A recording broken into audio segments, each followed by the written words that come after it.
Welcome back. I'm Ms. Killen. Thank you for coming back and learning with us here at MPB. We're still in the middle of our Unit 5, which is our linear equations and inequalities and functions.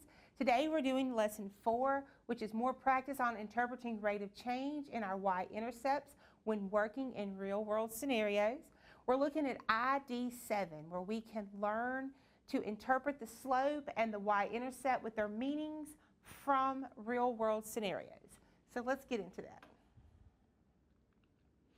It says, consider y equals 4x plus 6. I need to graph this on the grid. So let's go ahead and label our graph. We have 0, 1, 2, 3, 4, 5, 6, 7, 8, 9, 10, and 11. And then I'm going to come to my x-axis and graph my numbers down here.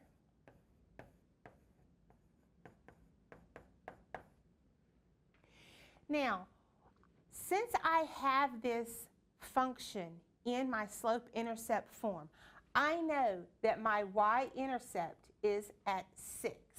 So I'm going to go ahead and graph that. So this is my y-intercept. For me to get to my next points, I am going to use my slope, which is always a fraction. If it's a whole number, I can put it over 1. So I'm going to rise 4 and run 1. So 1, 2, 3, 4, 1.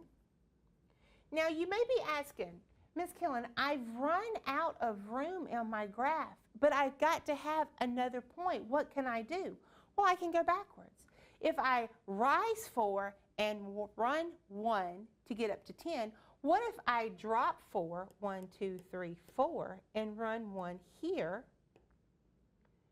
to make my graph? And this would be -1, 2. So we can always get more points. Even if we don't have the height of the graph, we can always go backwards from our initial point that we graphed. Then it says, show at least 4 points. Well, we showed that. We have 1, 2, 3, so let's go up one more. So we've gone 1, 2, 3, 4, 1. So it would have been somewhere up here. Now, in these different questions that we do on our pages or maybe on some examples that we have to work in class, your graph may be smaller than what you need. That's okay. We might be able to renumber our y and our x values maybe by 2s, or maybe show those extended points on that line. There's loads of ways for us to be able to do this. So I don't want you to say, oh, it's a small graph, I can't do it. Don't think that. Just remember, I can always renumber or I can show the extended on the graph. Good job. All right, now it says, let's look at the function 3x plus 6y equals 12. Well, the first question I want to know is, what form is this? Okay, I hear some discussion. Yes, this is my standard form. And we have learned what standard form is. AX plus BY equals C. Now, to graph this on our grid, what form does it need to be in? Exactly right. It needs to be in slope-intercept.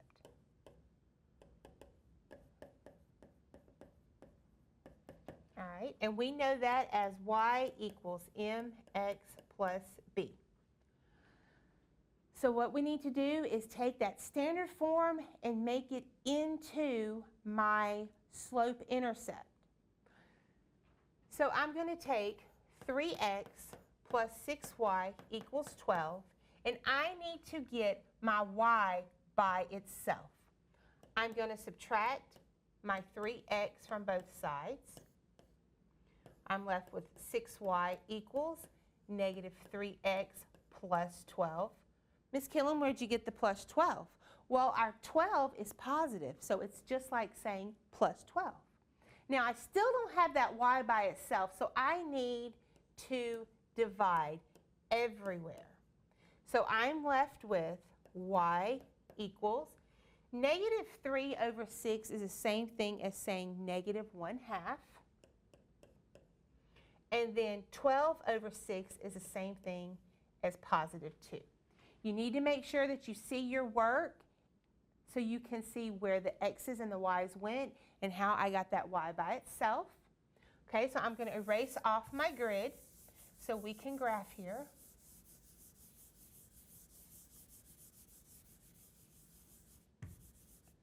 All right, it says what is the slope and the y-intercept? Well, my slope, which is my m, is negative 1/2, and my y-intercept, which is b, would be a positive 2. So I need to graph the function and show 4 points. We are going to use this as our y-axis and this as my x-axis. Okay, so I am going to label these 1, 2, 3, 4, 5, negative 1, negative 2, negative 3, negative 4, negative 5, 1, 2, 3, 4, 5, 6, negative 1, negative 2, negative 3, negative 4, negative 5, negative 6. Now, the best and easiest way to graph this is start from my y-intercept. Okay, so my y-intercept is going to be a positive 2.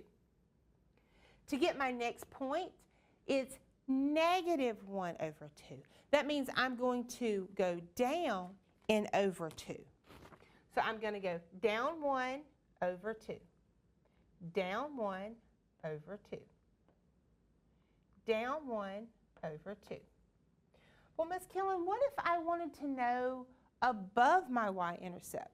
So I'm going to do the opposite. I'm going to go up 1 and to the left 2. Up 1 over 2, up 1 over 2, up 1 over 2. So this would be my function. And I've shown more than 4 points, but it shows us where on each side of my y-intercept my points would be located. Okay? Time for you to master. All right, so it says, graph the following function, identify all the key features, and here is my function. Go ahead and pause the video, and when you and your partner or you work this problem, come back and let's see what we got.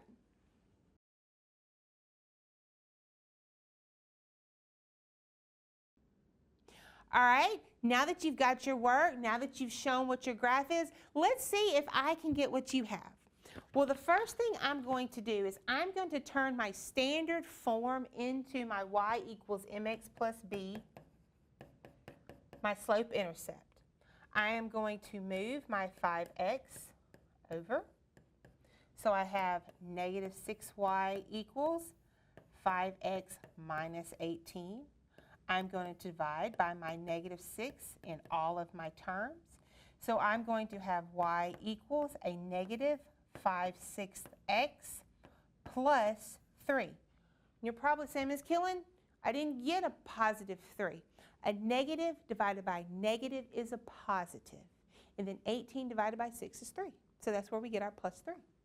Okay, so let's go ahead and graph this. I'm going to start with my y-intercept at positive 3, right here. And then I have a negative 5/6, so I'm going to go down 5 and over 6. So I've got 1, 2, 3, 4, 5, 1, 2, 3, 4, 5, 6. 1, 2, 3, 4, 5, 1, 2, 3, 4, 5, 6.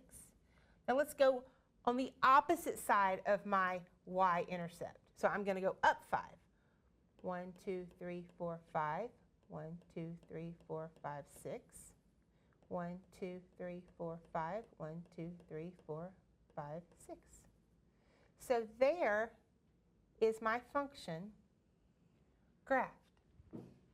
Make sure that you went the appropriate amount down and over or the appropriate amount up and over. All right. Here's another. This is from MDE. This is one that could be like one we would see on our test. So let's go ahead and read it. A recording studio charges musicians an initial fee of $60 to record an album. Studio time costs an additional $75 an hour. Which function represents the total cost in dollars, C of T, of recording an album as a function of studio time, in T hours? Go ahead, look at that, see what you can find out, see what your partner has, and let's see what Miss Killen can find. I'm going to work it too. So my total cost, I have my initial fee, which would be a positive 60, which would be my y-intercept, and then I have that 3 little letter word, per, meaning multiply, $75 an hour. So what do I see? D is going to be my answer. See how I worked that out? Now, I know when you're taking your test or when you're doing your work, you can't necessarily voice it out loud, but in your mind, you should be having this conversation. This is what the information that the passage gave me. This is what it means. This is what this per word means. Okay, that should be going on so you're writing and thinking about what you're doing. Good job. One more thing that I want us to remember, what our domain and our range represents, what our x values are and what our y values are, what that looks like if I had an x-intercept or a y-intercept. Remember, our y-intercept is represented by the letter B in our slope-intercept formula. What their coordinates look like. My x-intercept has a number, comma, 0. My y-intercept has a 0, comma, number. Where do we find the slope and how do we find slope? We can always go from one point to the next and use our slope formula of y2 minus y1 over x2 minus x1 to find that slope. And then we need to know what a function means. Remember, we have one x value, one y value. We've got to make sure that we are understanding all of these different concepts. I am so glad that you came to learn here with us today at MPB. I am so glad that you are doing the work and understanding the math of this Unit 5. Thank you for learning with us. My name is Miss Killen, and have a good day. I got flustered.